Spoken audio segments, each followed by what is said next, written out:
based out of Santa Cruz, and it's pretty early for him. It's like 5:30 in the morning, and that's like real motivation for all of us. It's shows a lot of commitment from Tom to be there so early to kind of share his knowledge and take us through the experiences and the journey that Tom has led. A celebrated person, Tom is, and I mean, without much ado, I'd like to once again, thank you, Tom, for coming in so early, and thank all the the audience. We have a fantastic audience out there who signed up for your session. And I really request Shom to take this forward for a fireside chat with Tom. Over to Shom. Thank you, Vijayta. Thank you, Snigdha. Thank you, Venki. So again, welcome, Tom. Hope you've grabbed your strong cup of coffee. Thank you. Yes. Just a brief kind of a background. So Tom and me kind of worked at Netgear together. In fact, we joined almost around the same time, way back in 2006, right? And Tom was the Vice President of Sales for all of North America back then. And it was a wild run for us, right, Tom? 400 million, 1.2 billion revenue in 6 years. Yeah. It was fantastic, Sean. It was a fantastic run. And then post that, Tom was the Senior Vice President of Worldwide Sales and Marketing at Arlo, a startup in the video camera and analytics space that was formed out of Netgear and then taken public. So Tom is a sales veteran. He is leading sales and channel marketing teams around the world in companies from Arlo, Netgear, NEC, Apple. He has a deep understanding of consumer and small business go-to-market channels, SMB channels, and service provider channels across various technologies, including hardware, software, and most importantly, the infrastructure as a service, SaaS kind of place. And he has successfully negotiated multi-million-dollar contracts with leading retailers like Best Buy, Walmart, Costco, leading e-commerce sellers like Amazon, Walmart, and so forth. And Tom has focused on selling hardware and IS services, even with service providers, AT&T, Verizon, Securitas, and enabling companies who transform their business model from hardware only to subscription-based services, essentially IoT, right? So before we get started, for the audience who don't know us as yet, IoT Forum, iotforindia.org, I just wanted to spend a couple of minutes. It's a think tank for raising the IoT quotient of India. It was formed back in 2014. Venki, me, and Arvind Tiwari, our chairperson, we were kind of the founding team. And this is operating as a special interest group under TiE Bangalore. And its primary initiatives are for the benefit of the audience. We host regular meetings. Now, of course, it's e-meetups on various topics of interest across technology, business, landscape. We have a news and blogs around IoT, around augmented reality, mixed reality, shared from all over the world. We lead various industry initiatives and thought leaderships. Arvind Tiwari, our chairperson, has a lot of initiatives going on in IoT security. We got a crowdsourced pollution monitoring project called Usiru. And we do a lot of corporate and global connects, investor and M&A connects. Previously, when we started this initiative back in 2004, none of the investor community was even investing in IoT, and we have warmed them up. And we host large annual conferences. IoT Next is our flagship conference. The last one was called IoT Matrix, and we host an IoT Day in April as well. And we also maintain a database of almost 2,000 IoT startups, which are in different stages from early stage to funded, many of them expanding out globally. 20 to 25 acquisitions have happened through the efforts of IoT Forum as well. And so now today, IoT Forum, we are scaling up in a big way. We have got an army of almost 100 We have different task forces of IoT Forum. And for you guys to kind of get engaged beyond this session, I urge you guys to visit iotforindia.org and also join our IoT for India Telegram channel, right? So without further, let's dive in right to the topic. So today's discussion, as Vijeta was pointed out, Venki and senior vice presidents of Samsung did an awesome session on enterprise selling, the art of enterprise selling. And this session today is going to be more focused towards the go-to-market with channels, right? So Tom, as the global sales leader, he has joined us, and we'll be focusing on a few areas. Number one would be more in terms of defining the different channel across both B2B as well as B2C, and looking at these landscape, what are the trends, what are the consolidations happening on offline to online transition, even within the channels, and how that is playing out. So that would be kind of the first topic Tom is going to be covering. The number two, obviously, as an early stage startup, you need to decide, you need to find out what is the right channel for you, right? So as you transition, as you mature your company, both for B2B, B2C, what channel at what stage is right for you? So that would be kind of the second topic we're going to be talking about. And lastly, Tom will be talking about 5 must steps of winning in the channels, both for B2B and B2C. So we will do this discussion, more in a discussion format. We have a couple of slides prepared more from a backdrop standpoint, but post that we will dive into Q&A and questions. I'll ask Tom a few pertinent questions for about 35-40 minutes or so, and then we will open it up for Q&A across the audience, right? My only request to the audience is keep your questions a bit generic, not specific to startup only, and post your questions on the chat box, please. And I would request Nigda or Vijeta, and I will also be looking at the chat box to kind of articulate the questions for us, right? So without further, I'd like to hand this over to Tom. Tom, why don't we start talking about, maybe share your screen, and we can talk about the channel landscape to get started. All right. Can you guys see my screen okay? Are you seeing my screen right now, Sham? Yeah, good. you can see your screen, yeah. Good morning, everyone, or good afternoon, I should say. It's morning here in California. And thank you, everyone, for inviting me. And it's really an honor and pleasure to be here this morning. I want to spend some time talking about channels, as Sham had mentioned. And channels can be this mysterious box. We know that they're out there, and you can have lots of questions about how they work and why you want to do business with them. And I'm hoping by the end of this presentation and by the end of the day, I'm going to share some clarity with you about which channels are right and how to get started in using them and to be most efficient for your business.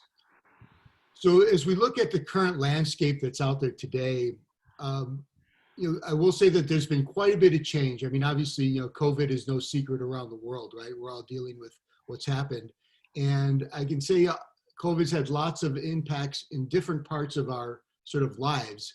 But I can say that from a channel perspective, it's done one thing, in that it's accelerated trends that we saw evolving in terms of where channels were going to go very, very quickly. So for example, consolidation amongst who the channel partners are going to be able to remain, which channel partners are going to be able to remain. The fact that customers are now essentially interacting with channels from a 100% digital nature. It wasn't too long ago when people used to walk into retail stores without any idea what they're going to buy. That really doesn't happen anymore. Before somebody goes to a store or talks to somebody, they've done some research and they know what's going on. So nearly 100% of all customer interactions are happening from a digital perspective now. Our retailers are moving more and more online to take advantage of this. And most importantly for us in the IoT space is that SaaS models are becoming important, which means that selling direct to end user customers, which in some respects in prior lives was sort of taboo to leave the channel out, but that is a real way to get the market today. Particularly when you have a combination of hardware and SaaS offerings, that it really makes sense to have a direct relationship with the customer. And then finally, I'm sure everyone knows and has heard about Amazon and the impacts that e-com is making. And we're going to spend a little bit of time talking about sort of the ways to deal with Amazon. Is they can be a double-edged sword. They can certainly help you get to market very, very quickly. They can also be very, very disruptive to certain channel partners. So from a landscape perspective, that's going into details for each one of this, both for B2B and B2C, right? One question, Tom, I think, we kind of try to club VARs, resellers, DMRs, all kind of a single bucket, right? Mostly. Could you just throw some light on the different flavors of the VARs, resellers out there? I mean, maybe kind of expand. So while in the distribution model for the B2B, I think it's very clear who the service providers are. Maybe it's pretty clear who the systems integrators might be. But the different flavors in your second category, could you throw some light, please? Sure. When I think about VARs, or value-added resellers, VARs are generally companies who are working with their clients in installing turnkey solutions. So they're aggregating the components, if you will, across several disciplines, whether it's hardware, software, and those could be servers or computers or peripheral devices. They're integrating this together to provide a customer a turnkey solution, maybe around accounting or ERP or operations management. And these VARs generally are looking to find the best solutions and aggregate them in one sort of package, if you will, for their customers. Resellers, on the other hand, I view as really transactional. They're there to fulfill the need of a particular item. I've got a widget I need to sell or a piece of software that's sort of standalone that I want to deliver. And to differentiate in those terms of whether I'm selling a complete turnkey system or whether I'm just doing point product fulfillment, that's generally the difference between the two. Now, that's not to say that VARs don't do point product fulfillment. Of course they do, because they need to deliver pieces of the solution.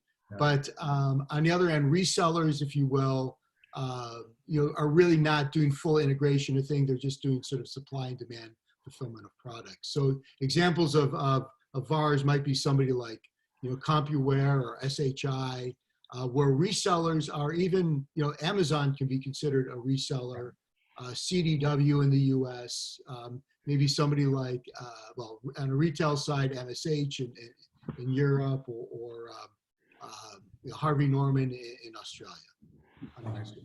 And Tom, I think this is a related question as well, which is coming up. I mean, would you essentially see in different geographies, both on the B2C side and B2B side, do you usually in Asia Pacific, Europe, North America, do you see a similar kind of a model? Are the definitions and so forth for these channels kind of remain the same, or are these different? Yeah, the models of the channels across regions are fairly similar. Mm-hmm. What the differences across regions are the importance of each channel and how customers choose to do business. So if you look at Europe and North America, e-commerce and doing business direct is very much accepted and a big part of the business. Whereas if I look over in APAC, in Australia, New Zealand, for example, e-com, although growing quickly, is not necessarily the number one place where customers are going first to get information and products. So the general building blocks are pretty consistent across the world. It's just a question when you get to the local geography, which is the most important channels and which one customers are choosing to utilize the most frequent by geography. And hopefully with COVID, everybody is moving online anyway, right? Yes, it's true. Like, and this is moving very, very quickly. I mean, if we would have had this meeting 9 months ago, you know, in certain parts of the world, e-com hasn't really even taken off. And that has definitely changed. And it changed in, you know, really 90 days because, you know, we didn't have a choice. So good. Let's kind of dive down into the meat of the presentation, right? So this is a question for every startup in our IoT forum, right? So you are selling, you've developed an IoT product, it has got a hardware, it has got some kind of SaaS-enabled model, providing a dashboard, analytics, and so forth, both on the mobile phone and web. Product is ready, you have some customers, mostly kind of direct in India. You might have put them, if it's a home automation, consumer kind of device, you've probably sold them, some of them in Amazon as well. And then as you kind of grow, both in the B2B, let's start with the B2C model, right? How would you scale and in what order would you kind of go e-com first and then go to specialty retail, big retail? You want to sell via television, the typical QVC channel and so forth. Right. So if you can throw some light, Tom. Sure, yeah. And I think Sean might help as an example if you guys could think about a company that's got some do-it-yourself home security solutions that's SaaS enabled, and these products are sold mainly to consumers. And also just keep in mind that the goal of this company, because it is important to understand which segment of the market you're going after, the goal of this company would be to target the established market leader, right? So we're going for the whole enchilada here, that we want to really go after and be a leader ourselves in this space. The first step, of course, it really is to get listed on Amazon. And it does seem like a basic thing to do, but it's important for a couple of reasons. One is that obviously the e-com channels, like I said, in North America and in Europe in particular, are quite vibrant, and lots of customers go there to shop. But more importantly, as a new company, you need to have your product discovered. And as we look at what's happened as the Amazon platform has grown, you know, nearly 60% of customers who are looking for a product begin their searches on Amazon, right? So if I'm looking for a new IoT product to monitor the temperature of my hot water heater, I'm probably going to go to Amazon first to look for a product in that category. So being on Amazon is really important, not only because you can transact there, but also for people to find your product. So that is definitely number one. I guess really the subsequent buyers in retail also look at your ratings on Amazon, right? Correct, yes. So Amazon's also a platform for reviews and ratings. And together that whole package is really important, and it's unavoidable today. You know, it used to be we need to go to the press and get some articles written. And for a startup, the really things you want to focus on are, you know, how do we get on Amazon? How do we get good reviews? And how do we make sure the product is a 4-star product? If it's not a 4-star product, it won't be. There's magic that happens when products get to be 4 stars and above. The search algorithms give it preferential treatment. It appears more frequently when customers search for the product. So it's really, really critical.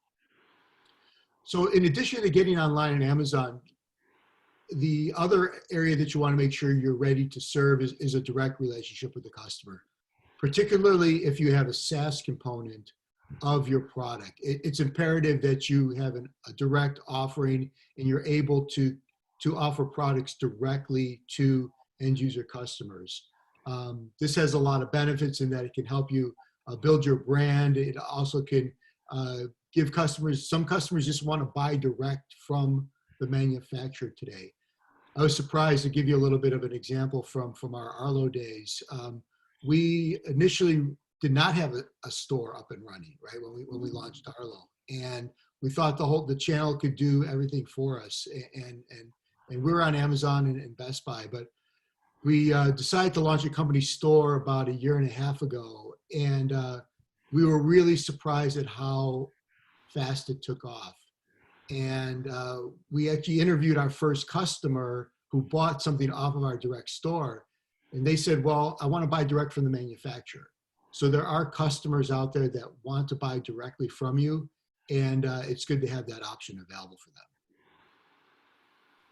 Got it. So now you've got your e-com, you've got your direct store location set up, you know, then what do we do, right? We want to look at a further distribution through through retail, because that's really the other, for B2B channel or B2C channels, that is really the second lever, if you will, in the channel strategy, is to go after retail.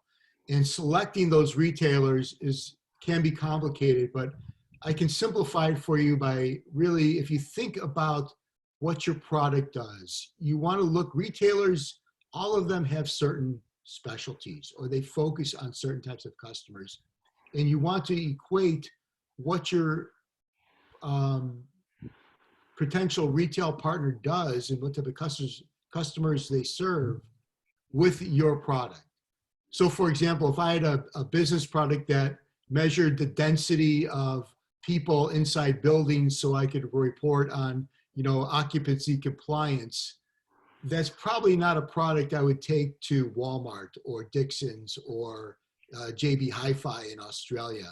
But it is a product I would take to a specialty retailer that deals with more SMB products, like maybe an office supply product store like Staples or Office Depot in the US. So you want to give that some thought in terms of who your target customer is and what the focus of the retail partner is that you're going after, and make sure that you're on the same page with them. And we're going to talk a little bit later in the presentation about, you know, the steps and how you can really get those relationships started. So Tom, a couple of quick questions. I'm seeing the chat box as well. Could you just articulate a bit on the QVC model and how it works? Sure. Activities, please. Sure, Sean.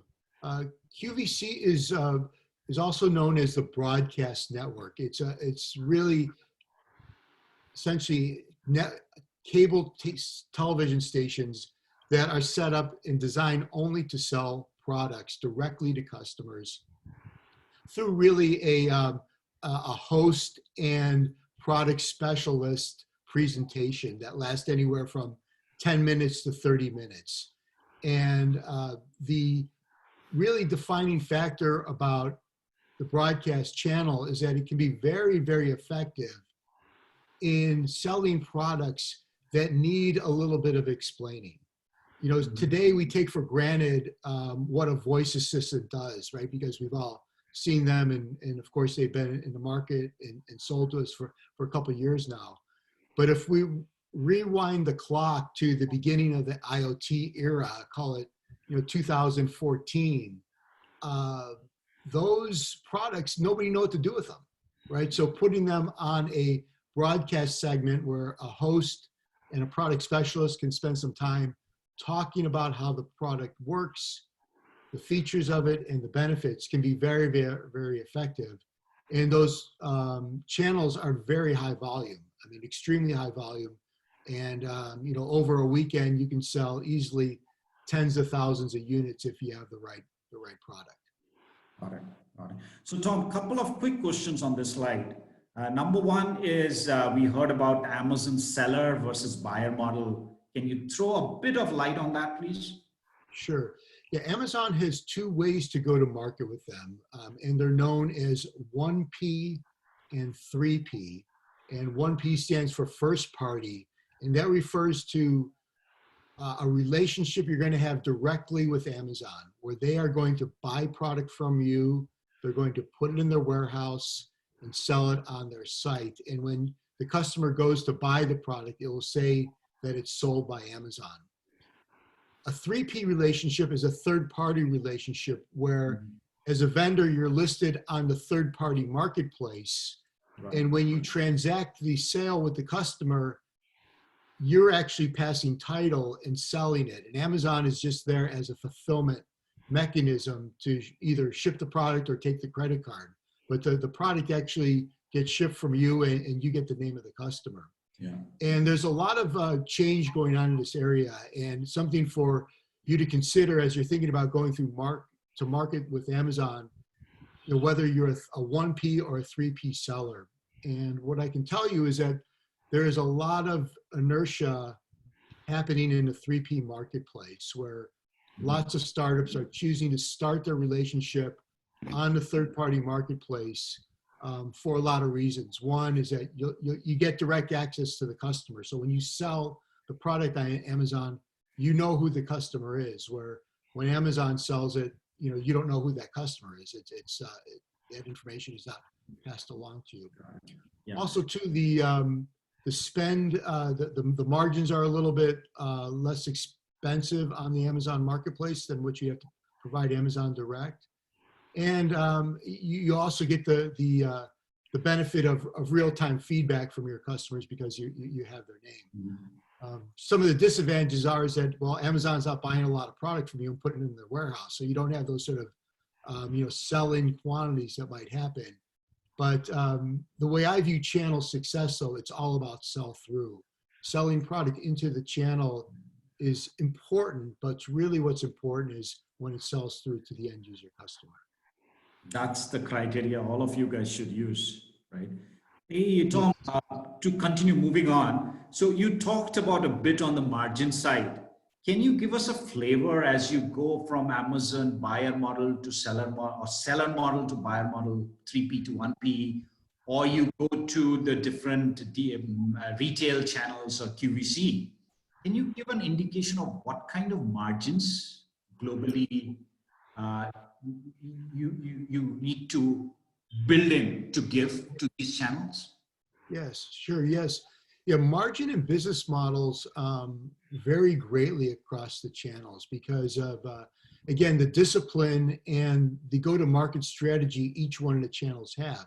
So, for example, some channels want to be very, very high service and high touch, and they'll require margins to support that type of model. Other resellers in the, you know, sort of warehouse space don't offer any services and are really resellers who offer limited, you know, customer service, and they're really about just letting you buy the product. And hence the margin profiles differ greatly. Specifically, margins range from about, call it 10% to 35%. So you can expect in that range is what a channel partner will want. Where on the low end, electronics, right? Mostly. This is for electronics. Yes, I'm talking about sort of IoT electronics. You know, you're selling, you know, either IoT connected devices or other, you know, IoT hardware, whether it be entertainment or computing or home improvement electronic devices. Got it. Okay. So if you look at Amazon in particular, an Amazon marketplace reseller will pay a margin of somewhere between, depending on the product category, 8 to 15%. Whereas if you do business directly with Amazon, you're going to be paying them about 20% in margin. And if you look at the retail channels, starting at the club channel, if you will, Costco and Sam's, those are the least expensive channels to do business in from a margin perspective. And those margins are somewhere between 12 and 15%. And as we look at the retail model, it's called the more national retailers, whether they're somebody like maybe Dixon's in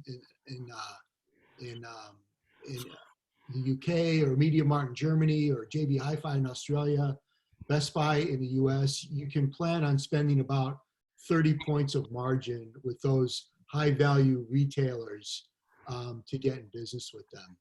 And so, Tom, if you are a startup, head of sales of a startup, you know, product is more or less done, in what sequence would you go? Would you go from own website, Amazon, then maybe jump onto Costco's and Sam's Club of the world, and then large retail, or how would you traverse these channels for an IoT startup? Yes, certainly the must-do are getting your direct store up and getting a presence on Amazon. That is the 1-2 punch that needs to happen. From there, then it's back to the original idea that I floated around. Who is your product targeted at? You know, who's the target customer? Is this a home improvement product that might be best sold in do-it-yourself channels like Home Depot, or is it a fitness tracker that would sell well in mass retailers like Best Buy and maybe even Walmart? So I would take a look at sort of where your product is focused and then line that up with the right channel partner.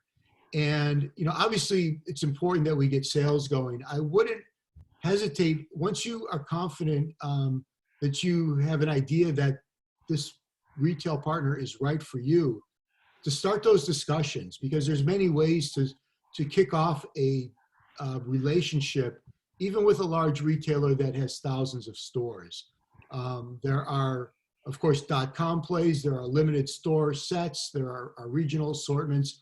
All these things can be useful to you, particularly in a startup mode where you might not have the capital to, you know, fulfill an order for 40,000 units by the end of the year.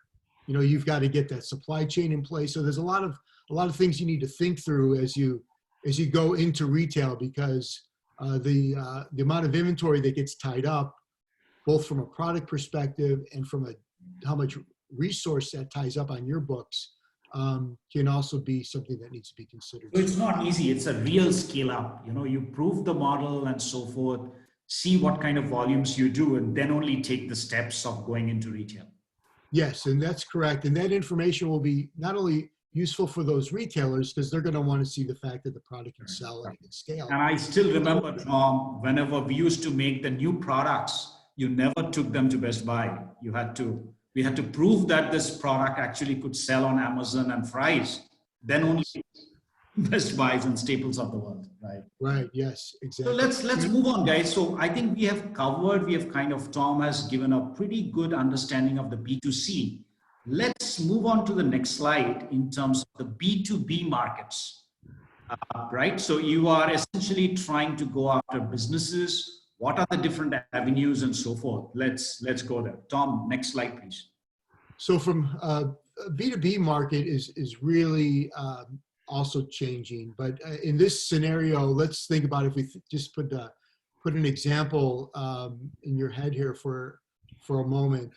This product, think about a business product that is for people counting, and that it's tied to a SaaS component for analytics. So in this case, really, the hardware component is a delivery device, if you will, for the SaaS product, right? So it's the most important thing here is the data and the value you're getting from your SaaS deployment, but it needs some sort of device out there to either collect data or be a device that is a sensor.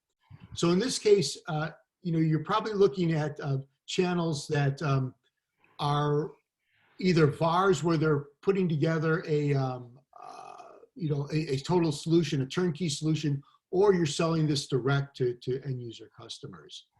The first steps here, might be no surprise, but you do need to get online, and getting online directly with your own store to get customer feedback and make sure that the product is tweaked is absolutely critical. But businesses as well start their journey online, just like consumers. It used to be the fact that we need to send a dedicated salesperson into a business to introduce them to a product, or maybe they would come to a trade show and see products.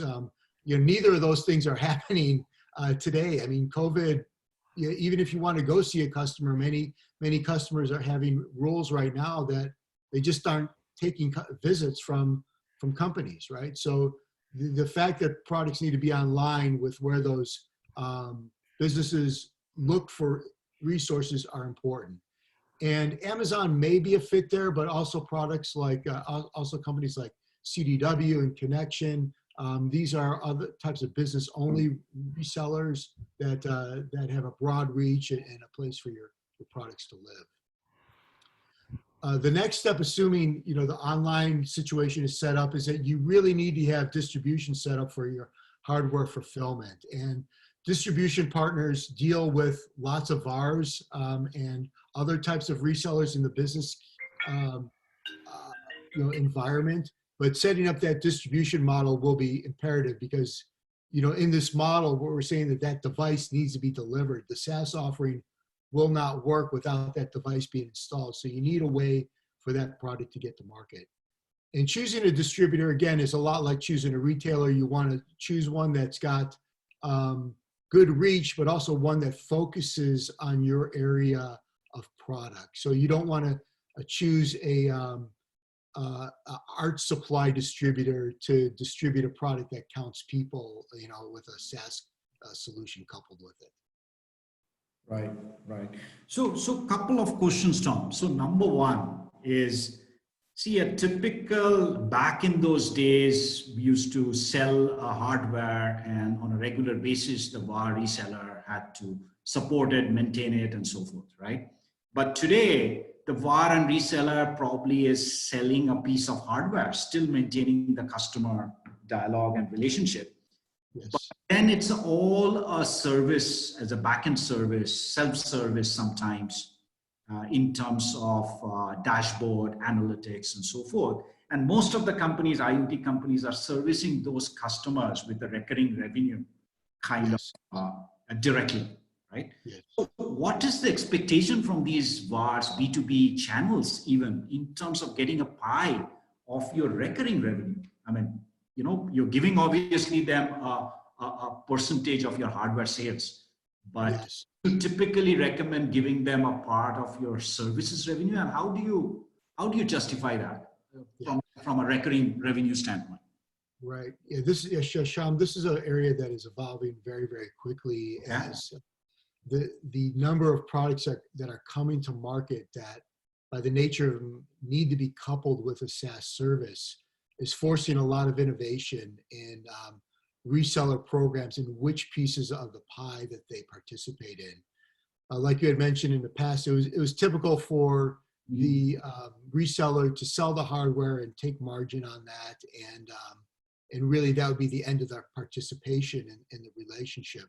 But with service and hardware being so tightly coupled, that model is evolving quickly, where it makes sense for you today, as you're thinking about going to market with a B2B product coupled with a SaaS service, right, that you think about how the reseller will participate in that SaaS offering over time. And there's a couple of ways to do that, and a couple of reasons on why I think that's important to give consideration to. And let me start with the reasons why I think it's important.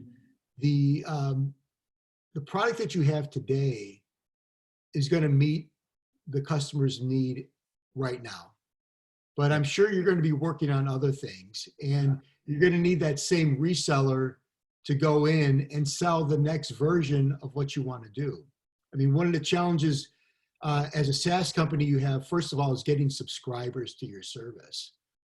But what happens in year two is the challenge becomes not only subscribers, but how you increase the average revenue per subscriber, right? So the next year you need to sell those same subscribers even more stuff, right? So that's important. We all look at from an investor standpoint, revenue per customer, right? Correct. And the investors are going to look at that, and you're going to want to drive more incremental profit dollars, and you're going to need that same reseller to help you do that. So you're going to want to figure out a way to have an ongoing relationship with this reseller, that they're ready to go and sell your new thing to increase your ARPU. And you don't need to give away your whole revenue stream to them. That's not what I'm suggesting, but you want to create a program where that there is participation with the resellers so that you're ready to grow and you're ready to move forward with more SaaS offerings. Now, there's some delivery options that are becoming really interesting in this model. One of them being hardware as a service. You know, we talk about software as a service, but certainly hardware as a service is getting a lot more traction, where there's not this sort of two-step sales process where you're selling hardware and then the SaaS component, there is a play where you might sell just one thing, right? I'm selling you this solution that comes with the hardware, and it's X dollars per month, and the customer is essentially buying the hardware as that service. And there's lots of reasons why that can make sense. And I can go into those maybe in a different talk, Sean, but there's lots of reasons why Yeah. So Tom, one of the other struggles that many of the early stage IoT startups, they feel, right? So they have gone in direct, serviced a couple of customers, but now they want to scale up. They're looking to engage with distributors, resellers, VARs, and so forth. And by design, the VARs and resellers are selling a certain type of item. Inherently, a startup is coming in with a new innovation, new kind of a product bundled with the services. And most of the time, what we have seen is the VAR reseller is not educated about this piece, right? So they kind of drag their feet, nothing moves. So how do you even incentivize as an early stage startup? One thought process that we were kind of dabbling with is, hey, does it even make sense to close the first deal directly with a customer and hand it over on a silver platter to the VAR? Does it kind of help engage more? Any thoughts around that? Yeah. One of the challenges as a startup you have is just getting the message out. What does your product do? What is the value add? What problem does it solve? And what's the economic benefit of me to install this product? I mean, that's the classic go-to-market challenge. And you can invest in a number of ways to get that message out there. But there is a fast way to accelerate that, and that's exactly what you said, Shyam, is that you pick a couple of VARs that have expertise in your area, that you want to accelerate the adoption of your solution within their portfolio. A very good way to do that is to show them a deal that you've done and let them participate in it with you to get them excited about it. Yeah. And just consider it an investment like you would investing in search or in other types of marketing activities.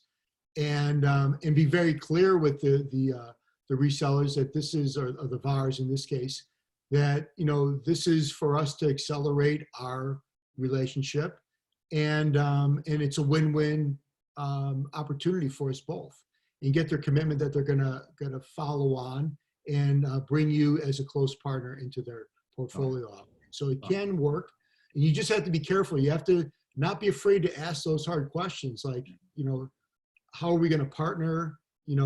What does this mean for my business? Because if they don't want to answer those questions, then you don't want to just hand over a deal to them. But if they are willing to make those commitments and have that dialogue with you, then it can be a way to accelerate in an economical way you getting started with a particular VAR. Hey, so Vijeta, hopefully we can extend this piece because I'm seeing some really good questions coming through. And we have one last slide. Hopefully we can extend this beyond 7, right? Okay. So let's move over. I think this is probably one of the big pieces that Tom and me wanted to convey, right? And this is essentially the art of winning in channels. What are the 5-step formula based on Tom's years, decades of experience? He has kind of formulated and put through that these are the basic 5 steps you gotta have to do in terms of managing, maintaining, nurturing this relationship with the channels and have a win-win for both. So Tom, please. Yeah, so you've got your product finished, it's shipping, you've got direct relationship with customers, they love it, and you're ready to go, and you've done your research around which are the top resellers or retailers or channels you want to get into. Now the question is how do you get into that black box, right? And there's really these are some points I'm hoping that can help you do that. The first thing being, you really need to completely understand what's important to the account. This is important because the accounts themselves have limited resources, right? They have limited time, they have limited people, they have limited capital to invest. And so understanding what they want to do and what's important to them is really critical, and that whatever you're going to bring to them should line up with what's important to their overall philosophy. Secondly, you want to put a plan together based on the role and intent of your product with the customer. Now, what that means is that any reseller who takes your product in, your product is going to play a role for them in their go-to-market solution. Is this a product that's going to drive traffic for them?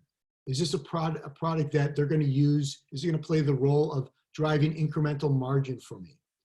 And what's the intent of this product? Why do I want to bring it in? Do I want to bring it in to grow market share, or do I want to bring it in to just establish myself as a category leader and a destination for these types of products? And it's really important to understand the role and intent, in that you're on the same page with your partner with role and intent if you want to have a successful relationship. Because if you want to have a premium value-added product that plays a role to drive traffic, and the customer wants you to use your product to just use it as a destination example, then you're not on the same page and it's not going to work. So you want to make sure that you understand and you're really clear about what the role and intent of your product is within the reseller or retailer you're going into. Then you need to wrap all this up into a proposal, and that's the elements of that are going to be things like, here's what we're willing to invest, here's the margin, here's what we can do from a marketing perspective, here's how we can supply you.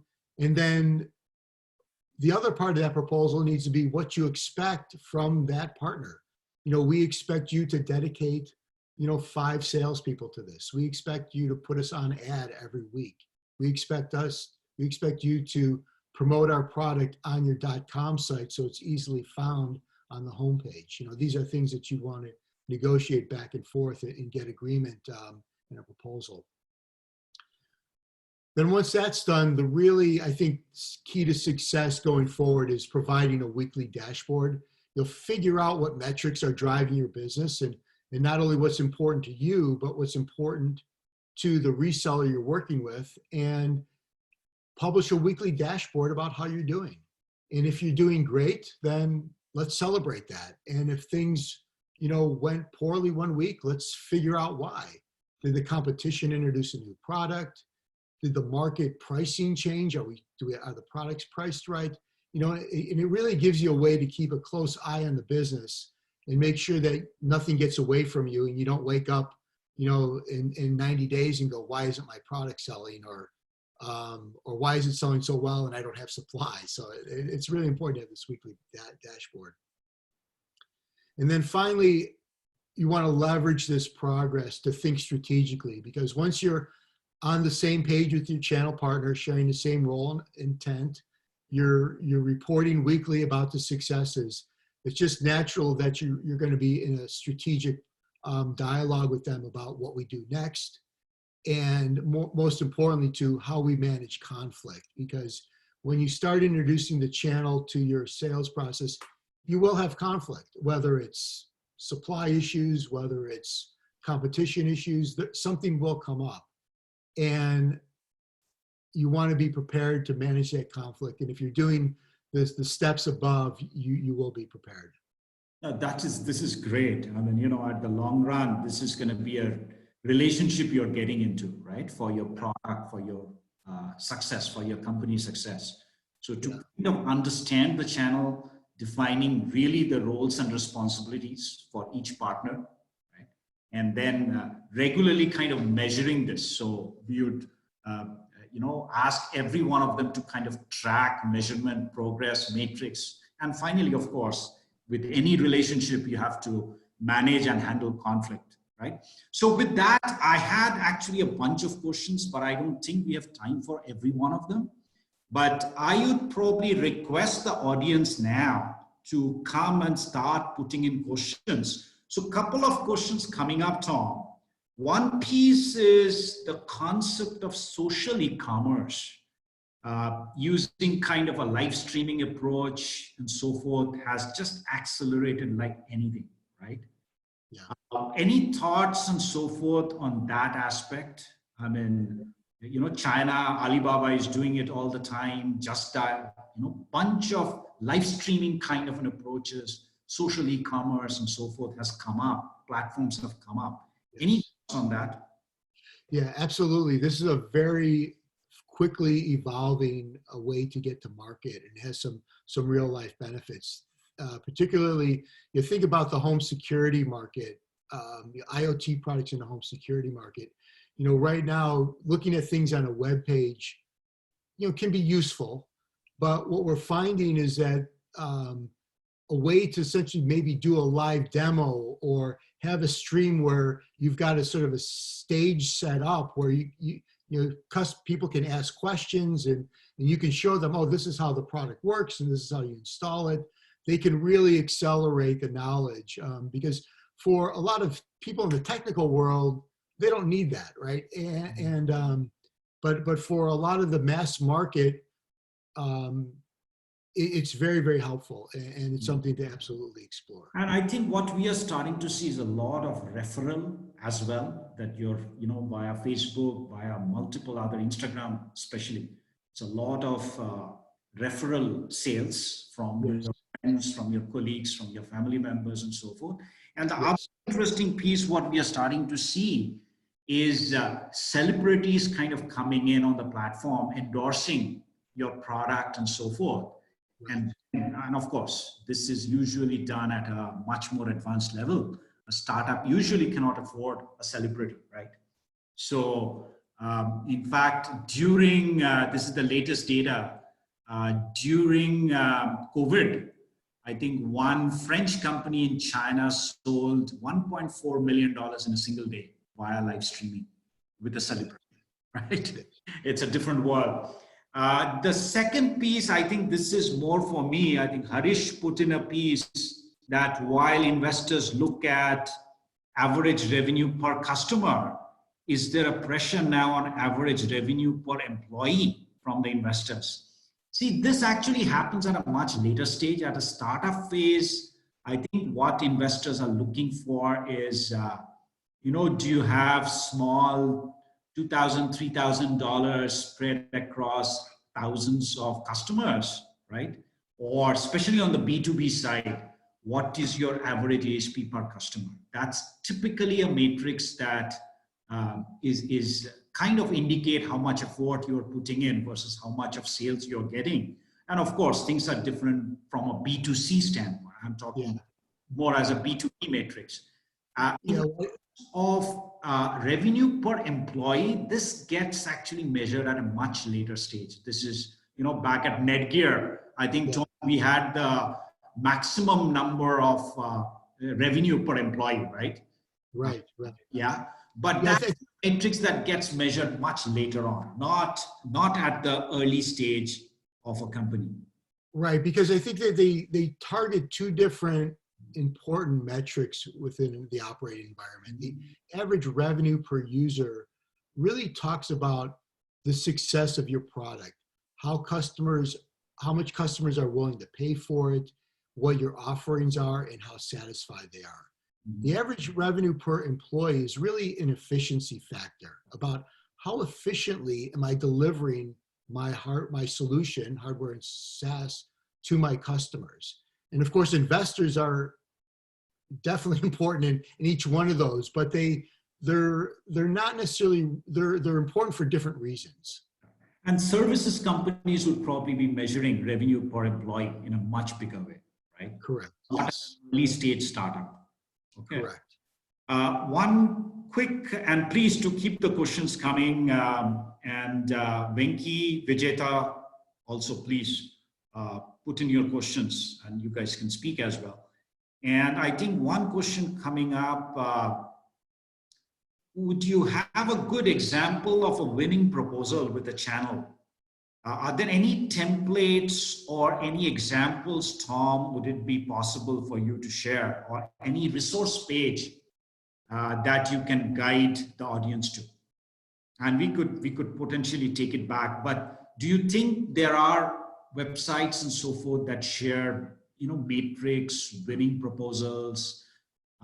What are the best ways to, are there any websites, or should we just simply search?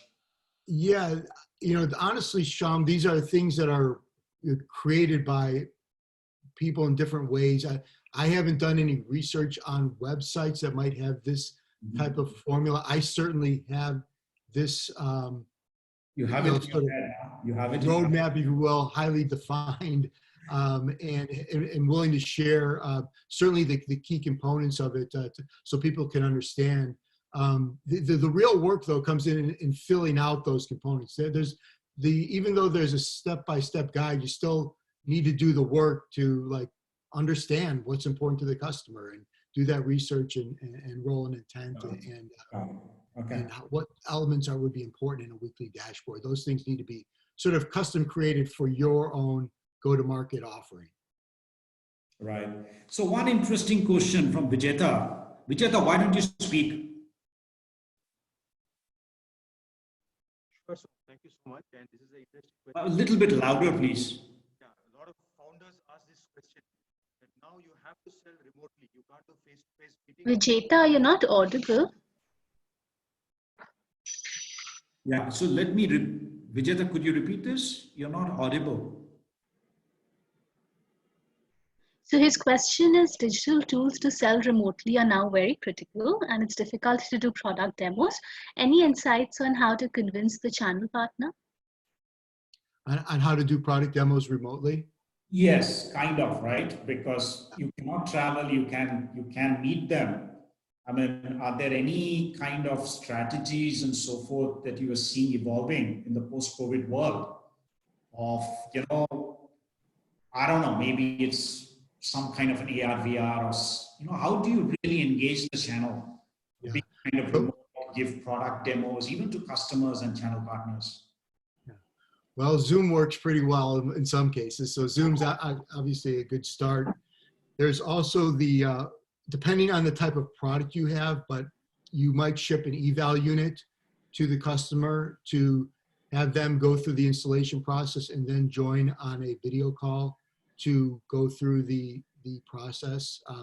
Certainly real life customer examples that are concrete and references are also really critical. I don't think there's a silver bullet though.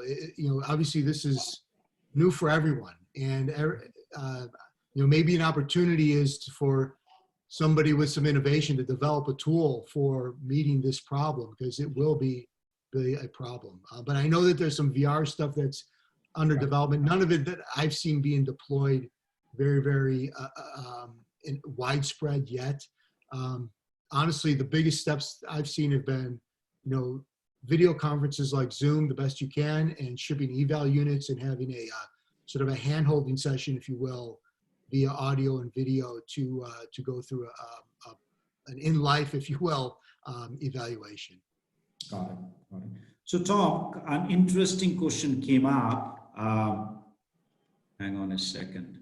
So how do you typically, calculate the ROI through each one of the various channels? Are there any fixed metrics that are always looked at, or do they have different metrics altogether for each channel? Are these channels where ROI cannot be measured, and are you essentially shooting in the dark? So how do you essentially measure the efficiency of this channel? Do you want to go there? Do you want to increase the channel or pull out? What are the typical metrics that you use? Well, from an e-com perspective, the go-to-market gold standard is sort of ROAS, or return on ad spend. So in other words, for every dollar that I invest in advertising my product, what return am I getting on that? Across each channel, right? Independently. I'm sorry?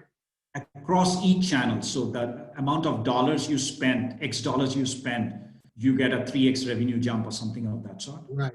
Correctly. Yeah. And it's in e-com, it's very important to measure that in e-commerce, because it just is. It's the way that the model is it works very, very well to understand not only what your return on ad spend is, but the reason why you want to know that number is because you want to know if I invest another 5% or I invest another 50%, what is my return going to be on that number? And it's a pretty easy metric to look at from an e-commerce standpoint. For other channels like VARs and retail, you need to look at what your entire marketing spend and what other services you might be offering. For example, you might be doing in business channels, you might be offering certain amounts of eval units at a discount, or in retail you may be offering sort of buy gets, buy this, get this product, those types of things. So, but at the end of the day, it's figure out how much money you're spending and how much money that's driving, and do the math. It's not extraordinarily complicated, but it is very, very important to understand, because you need to know whether it's worth it to invest more in what you're doing. Got it. Got it. So I think another question from Dipesh. So Dipesh, I think, his question is COVID-19 has put stress on the last mile connectivity from retailer to consumer. Digital retail tools such as Geo and WhatsApp. So I think, see, what we are already seeing is brands are doing it in different ways. They are having their own online storefront. They are doing much more on e-com, right? So I think, Tom, the question is, how do you see the brands, the actual manufacturers, how are they adjusting to COVID in USA? Right, right. Yeah, so what we've seen from a retail's perspective, we've seen retailers go from, businesses that had 1,000, that were retailers with 1,000 locations, to transforming to e-com companies with 1,000 warehouses, because all the product out there need to be delivered online. So what brands are doing, what I've seen and what I think is absolutely important, is that every brand now that I've been in contact with has fully realized that they have to win online first and foremost, because that is how customers are beginning their relationship with a retailer, and they need to have presence on the website, and they need to have the best representation of their products and their value on .com. There is no retail storefront, or there's less retail storefronts for customers to walk into and get advice from an associate, and they have to win online. So what does that mean? That means that they're investing in assets that are going a little bit deeper. Maybe they were looking at just really great content and photography. Now brands are investing in things like short videos and little case studies of how their product is used. So that's really important. Also, the retailers are developing programs to further highlight things on their digital platforms. So being able to participate in programs of, offer of the day. Here's a product we're featuring this week, and to get your product included into those widgets, if you will, that the retailers are using to highlight select products that they want to grow quickly. Got it. Got it. So I don't have any other questions out here, but I'd probably ask you, Tom, again, Venki, anybody else? Venki, Snigdha, anybody else has any questions who want to speak up? Otherwise, I had a couple of quick questions for Tom as well. Please go ahead, sir. Yeah. So quick pieces, right? So for a win-win channel, especially let's give an example of more B2B. Would you, Tom, pick up more of a local, smaller guy to start with? Or do you want to go more national in each one of your geos? What is the best strategy you have taken? Yeah, for B2B, it's important that you are successful and you can show the value of your product, not only to your customer, but to the retailer. But so it is, often a good step to find somebody locally that you can build a relationship and trust and get that winning formula put together so you can expand it, right? You have to believe that there's a lot to learn. And even though you'll do your best to put together what you think is the right go-to-market strategy and program, things will come up that you'll want to adjust along the way. You'll get real feedback from customers. And, so starting in a way that you have the resources to control and to make, get a good job done from the get-go would be a good way to start. Yeah. And Tom, we talked about margins in the retail channels, Amazon and so forth. What would be the typical margin structure? How would they look like in the B2B world? Resellers, VARs, systems integrators. How much channel should we kind of target for each one of them? Or are these all kind of negotiable? They are negotiated. The range of 20 to 30%, I think, is a very solid range. Okay. And then distribution, don't forget you need to add a distribution element to that because the distributors will need to make money. Another 5% or so. Or another 5% for distribution, but that does vary around the world a little bit. Distribution in Europe and in APAC is a little bit more expensive than it is in the US. But on the same token, those distributors might do a little bit more for you in terms of either passing program elements along or doing a little bit more hand-holding than a typical US distributor will do. Yeah. And then one question we get asked pretty frequently is you're starting off with a region, you're starting off with a channel partner. Would you typically pick two channels in the same region just to get them competing against each other and extract the most value, or does it make sense to just pick one and stick with it for the first 6 months and see the performance? Yeah, I think the general rule of thumb is to have some competition out there for a couple of reasons. One is that, yeah, people compete and they'll often try to win. The other piece of it is that some customers, particularly in the B2B space, need to get competitive bids. Mm-hmm. So they can't buy a product without bidding it out. So if there's no place to bid the product, they may be precluded from purchasing your solution. So in general, that's a general rule of thumb that I like to follow. Now there are some examples where an exclusive or semi-exclusive does make sense. And that if you're in a market where there is particularly one reseller or one retailer who is the dominant player, they own more than 50% market share of your category, then it may make sense for you to enter into some sort of exclusive or semi-exclusive arrangement. But that's probably not the rule. The rule is generally try and get a couple of partners, and only under sort of certain circumstances go down the exclusive route. And Tom, this is the last question from me. So you have selected the partner, the channel partner. You've decided, 25 points or 30 points, whatever incentive. Now, obviously, many of these VARs, resellers are small-time guys. They might have the CEO of the company and then maybe 5 guys running around. And how do you ensure that it's not just going to the owner of the channel partner, but it's actually flowing down to some amount of incentives are flowing down to the foot soldiers who are actually doing the sales? I mean, is there some kind of a structure and so forth? You put it in the proposal itself?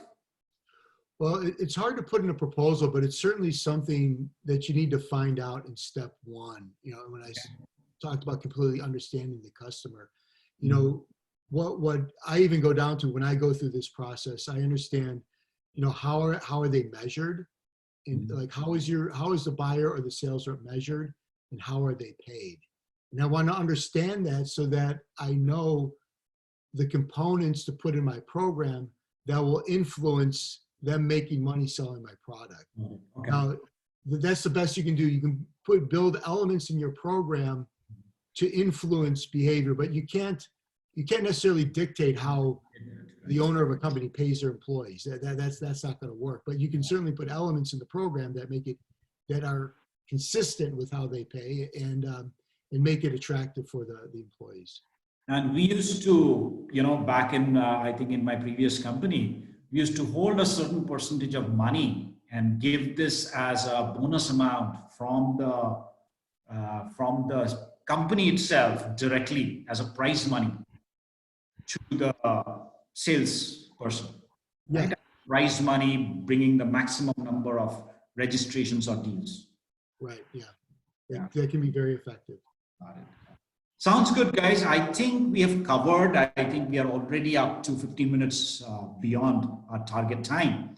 But hope you guys have enjoyed this discussion. The presentation is going to be available in a PDF format.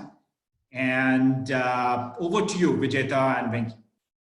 Venki, you first, sir. Please go ahead. Yeah, I think, Tom, that was outstanding. I mean, it's simply outstanding. So, but I think I do have a question for you. I can't let you go off so easily. Okay. Sure. So I'll take the extra couple of minutes to ask you this question. This is completely different. It has nothing to do with, a product sale, but more in terms of, what are your thoughts on, technology transfer business, the licensing business? Deep tech companies today do not want to get into, the conventional, gear-oriented, equipment-oriented businesses, because it consumes a lot of money, and people like Shom don't fund those companies. Okay. So, what are your thoughts on how do you think we should look at technology transfer, of IP licensing business? And again, these are full products, hardware, software, thermal design, and the entire stuff. Yeah. Well, I think, under licensing, it's a complicated area, obviously, because, how much of that IP do you want to give up, and what do you want to license? And then from a legal perspective, and I'm not a lawyer here, so, and I don't play one on TV, but, there's a lot of, around IP, who's going to be responsible for what problem of it in case somebody gets sued, and all those other things, right? Those need to be taken into consideration. But it certainly is a way to, maybe accelerate, a path to revenue for yourself, right? Where you don't have to do a lot of heavy channel lifting. And, you can, if you can find a partner that you think can be a good partner for you and not exploit the situation, then doing a license for some IP can accelerate and help you get something to market and a revenue stream going for you. So Venki, this is a classic model used for all the biomolecules. The drug discovery guys use it all the time. They get you to a certain stage, and then the IP is essentially sold off to a large company, and the large company, pharma company, takes it out to market. Okay. All right. Yeah. Tom, once again, thank you very, very, very much. I think I really enjoyed the fireside chat with Som, and very intriguing. Thank you very much again, and thanks for waking up so early to talk to us. Sure, you have a great day ahead. Okay. It was my pleasure, and the sun has just come out here, so I'm ready to start the day. Thank you. So Thank you. It's like breakfast time for Tom out there, and it's dinner time for us in India out here. Absolutely. Tom, we really enjoyed this. And thank you so much, Som and Venki, for putting this together for us. And, Tom, we would love to, I'm following you on LinkedIn as well. So if there are some great resources, your blogs and other things that are going on, we'll be more than happy to share it with the community. And, Tom, I'm sure you also will be doing a lot of other webinars back in US. We will share those links if it's free, if it's possible for people to attend. And thank you for your time, for your insights, your knowledge, very beautifully done. And we wish you also all the very best with all the selling and all the sales, because we all sell here, right? All of us are sales guys here. So we got to learn from you, man. We got to be inspired, okay? That's right. I love it. Thank you so much. And Signa, as always, great job. And Tom, Venki and me will reach out to you. I mean, again, I'm pretty sure there's a bunch of questions and so forth going to come up. And by the way, Venki and Vijeta, So Tom has agreed to be kind of our global connect person as well. Fantastic. Oh wow! So Tom, you're part of my team. Exactly. Thank you. Thanks, Shom. Cheers to that. Huh? Figure something as our companies from IoT Forum are looking to expand overseas and so forth, right? Yeah. Some of them are. So we'd love to get Tom to kind of maybe help them out. Oh, lovely. Lovely. Different ways. Fantastic. Fantastic. Thank you. Thanks, Sam. Thanks a lot. Thank you. All the Take care, best. everyone. Thank you, everyone. Thank you. Take All the care. best. Be safe. Bye-bye. Yes. Take Bye. care. Bye. Thank you to the audience for listening to us. Thank you. And great questions also. Thank you so much. Yeah. Thank you to Thank Snigdha as well. Cheers. Thank you, everyone. Bye. Thank you, Snigdha.